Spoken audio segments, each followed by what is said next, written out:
Paano i-repair ang mga ganitong cordless drill?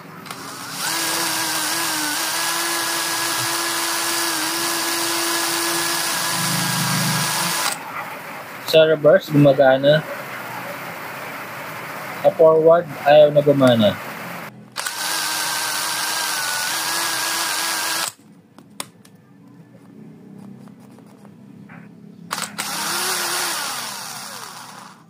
Minsan gumagana yung forward niya. Hahanapin natin kung ano yung sira nito. Pwedeng sa motor, sa switch, or sa battery niya. Tingnan muna natin yung battery niya kung full charge. Ayun, full charge naman yung battery. I-tester naman natin. 20.19 volts. Ibig sabihin okay yung battery niya.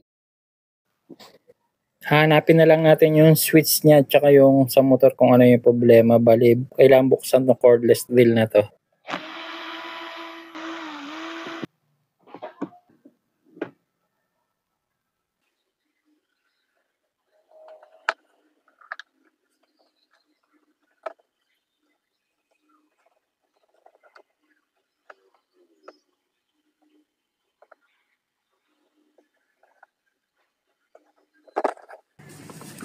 Testing natin. Kanina may housing. Ito ngayon wala ng housing. Lagay natin yung switch sa battery niya.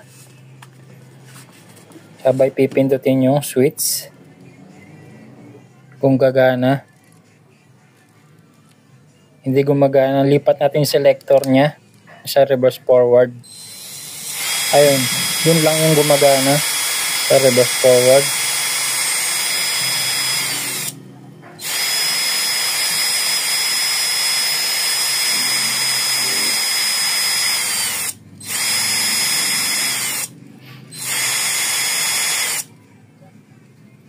Sa kabilang side uli, ayaw. Gagamitan natin ito ng tester. Malalaman natin kung may power yung sa switch niya. Ito gagamitan na natin siya ng jumper galing sa tester. Malalaman natin kung may power talaga itong galing sa switch niya papunta sa motor. Pindutin natin. Ayun, walang power. Mahina. Halos wala siyang power. Lipat naman natin sa reverse forward niya. Ayun, dun siya nagkaka-power.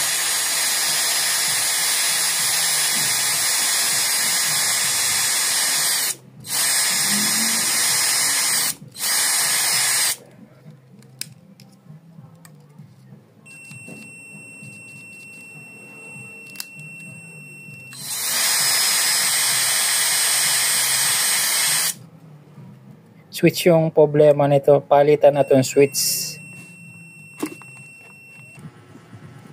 Wala akong mahanap na halos nakaparehas nitong switch, pero ito halos magkasukat lang din. Ililipat ko yung mga wire nito sa kabila niya. Dahil nandito yung suksukan ng battery niya.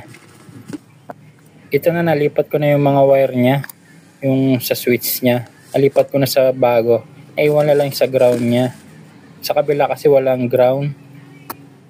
Ito testing na natin. Kuha lang tayo ng battery.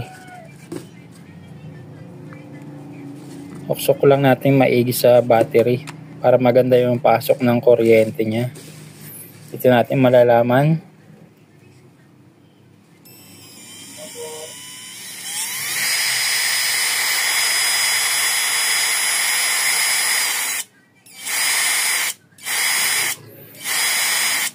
Gumana siya. Lipat natin sa reverse forward niya. Ayan, gumana rin.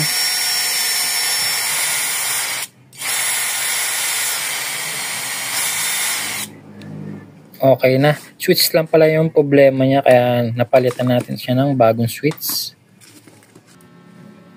Magbabawas lang ako ng konti sa housing niya para magkasya yung switch.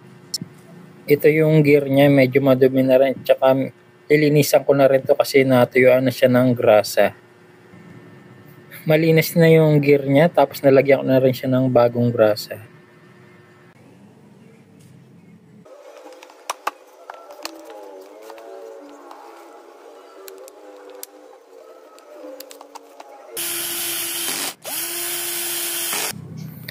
Testing na natin.